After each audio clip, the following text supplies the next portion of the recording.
was Idstein we decided on, wasn't it? Idstein.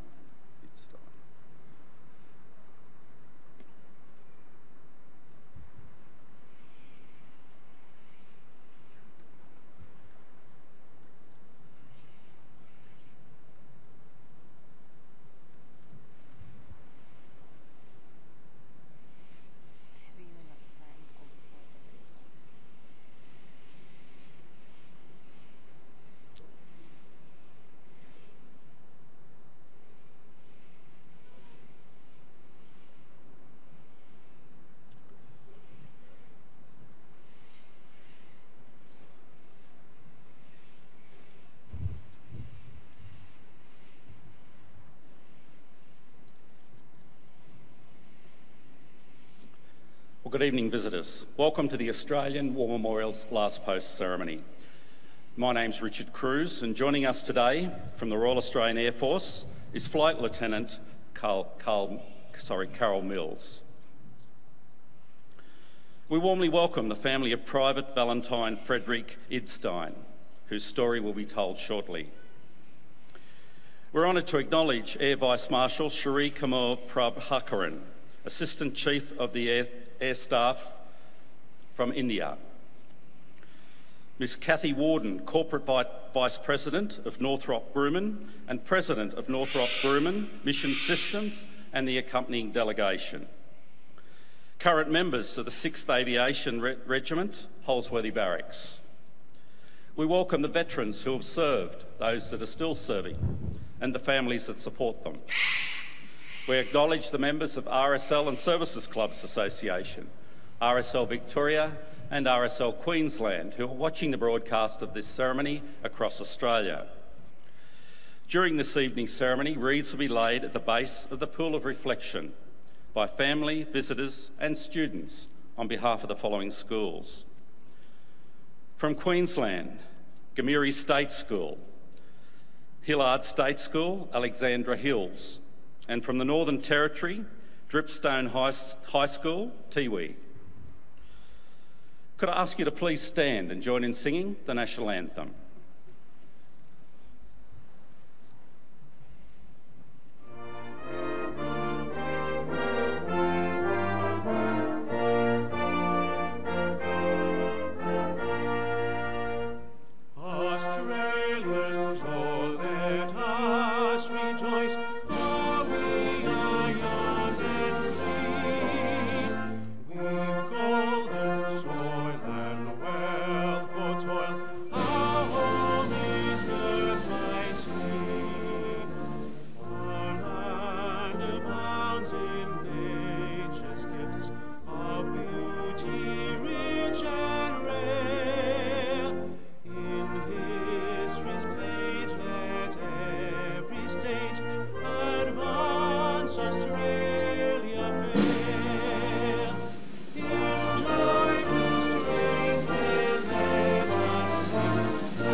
Students, you may be seated.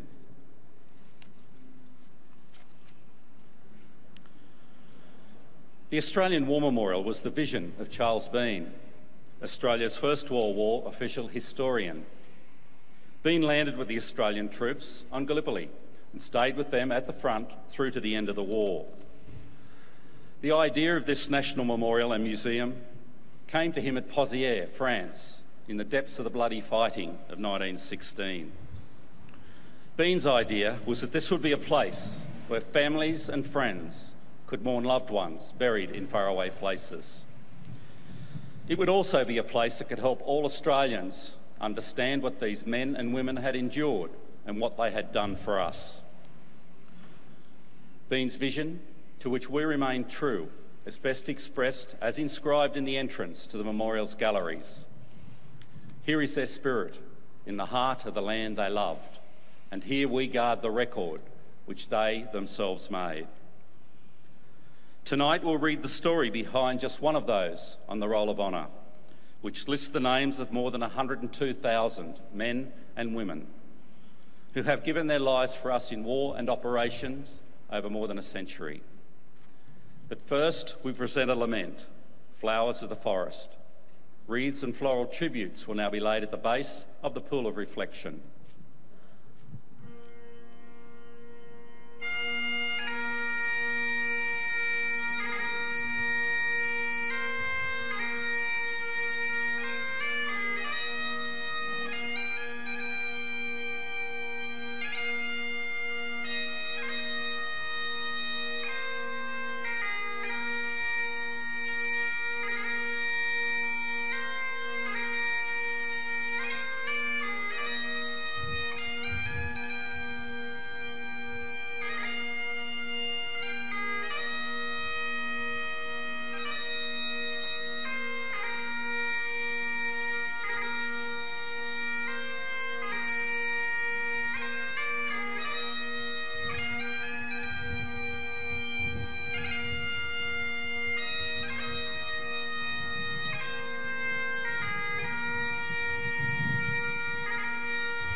Today we remember and pay tribute to Private Valentine Frederick Idstein.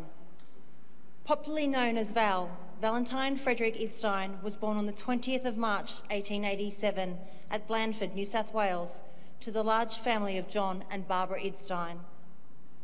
John Idstein died in 1892 at the age of 54, when Valentine was 12 years old. The family remained in Blandford, and Valentine Idstein attended Blandford Public School before working as a dairy farmer. Following the outbreak of the First World War, Idstein enlisted in the Australian Imperial Force in Newcastle on the 15th of May 1916.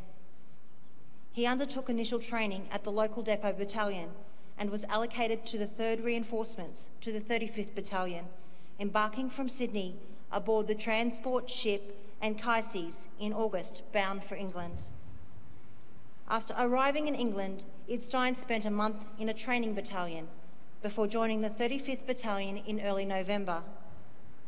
He was posted to 2 Platoon, A Company, and his personality quickly endeared him to his comrades.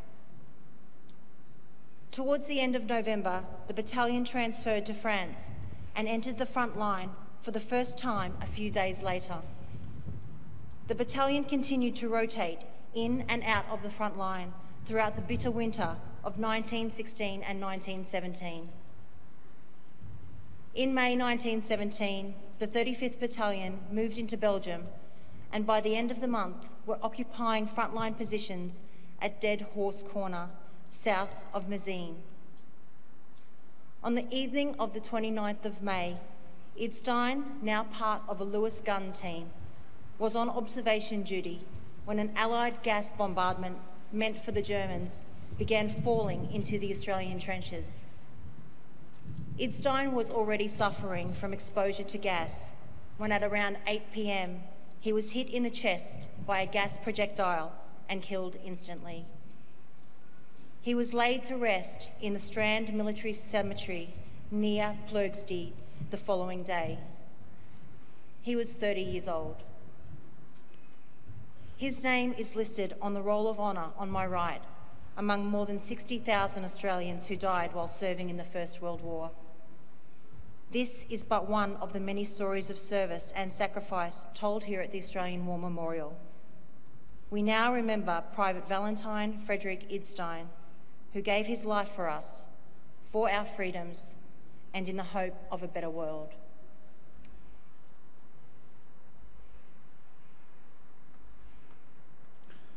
Please stand for the reading of the ode and the sounding of the last post.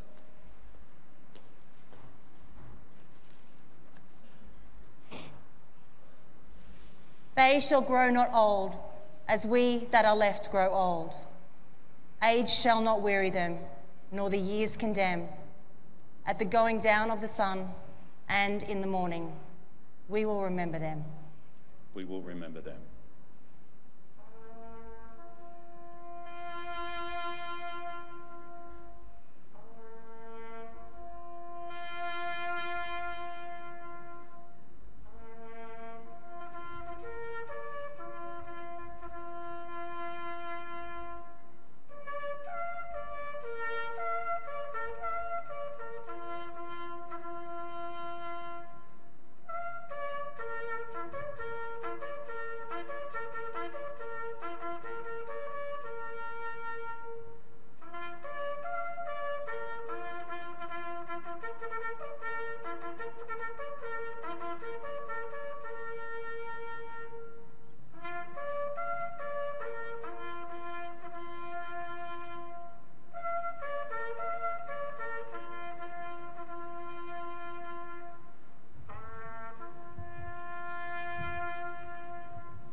Lest we forget. Lest we forget.